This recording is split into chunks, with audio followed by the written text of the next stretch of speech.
I was a long way from home. As George shook hands with me one more time, our gaze met and we regarded one another for a moment, before he hustled out of the room to leave us with three men who spoke no English and looked like they had better places to be, such as bed. I remember wondering to myself whether this unlikely venture was actually going to work, or if I was going to regret ever setting foot on Georgian soil, or maybe something in between. Kevin's face remained a polite mask. I knew that he wouldn't give me any sign of his opinion until we were alone, and I respected that. Instead, Nino poured another glass of the sweet wine and offered it to me. In my experience, sometimes the only thing to do in life is embark on an adventure and see where it ends up, and this was very definitely one of those times. I took the glass from Nino, raised it in his direction, and drank. Whichever way this went, it was not going to be boring, I thought. And on that front, looking back now, I was completely correct. But I should tell you how we got here in the first place. It started months before, on the other side of the world. Part 1. Before Georgia. Chapter 1. A Mysterious List. Sydney, Australia, September 1998. I graduated from university with a degree in economics, but no idea of what I wanted to do or where I belonged, and so I began exploring. It meant that I have had quite a varied career, looking for opportunities in everything from running hotels and music venues to wine retail and wine importing businesses to olive oil production. Mostly heading into the events of this book, I'd spent my recent career developing upmarket wine stores in the wealthier areas of Sydney, transforming your basic takeaway wine and beer outlet into a more sophisticated and richer experience. Think of a really inviting bookshop, like the ones in the Darlinghurst part of Oxford Street if you're from Sydney, but really any bookshop with books laid out for you to browse, with knowledgeable friendly staff who can point you to authors you might like, even offer a comfortable armchair for you to sample a book before you buy.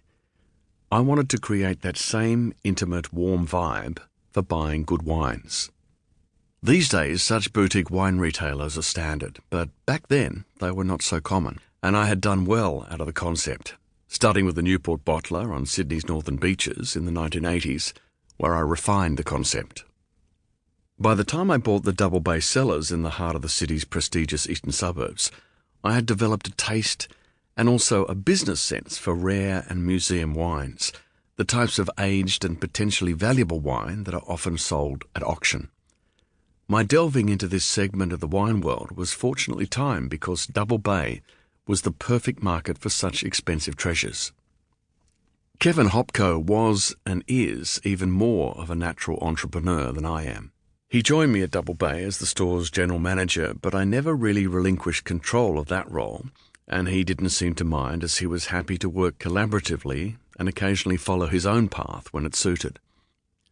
A quiet Canadian, Kevin is a master of old and rare wines, with an incredible nose for value and profit, and also a masterful eye for potential holes in a deal or anything untoward. I'd come to rely on his antenna for such moments. As Double Bay Cellar's reputation grew, we would be alerted to entire cellars that might be for sale, usually promised to hold dazzling French wines and other liquid jewels worth notable sums of money. Sometimes they actually did, and we would buy the contents of the cellar and sell the lot as a special event in the store at Double Bay. With our eye for what was valuable in a cellar and many discerning and enthusiastic eastern suburbs customers, I had a lucrative and pleasurable business. It was one of these cellars of untold promise that saw me picking up Kevin in my Citroën on a spring morning, the car still new enough that I savoured the idea of the longish cruise out to Terry Hills on the city's northern beaches. Two of my staff, Frank and Gillian, were in the larger van, our estimate being that this cellar would be too big to fit in the small van in the boot of my car. Sydney was in the grip of pre-Olympics roadworks and an infrastructure frenzy, so it was slow across the bridge, but then we got moving as we headed out to the northern beaches. The sun was shining. We had the windows down. Kevin said to me, "How are you going with the list?" "For today?" I asked. Every time we bought a cellar, we had a list of the wines that were supposed to be in there and that we had agreed to buy on inspection.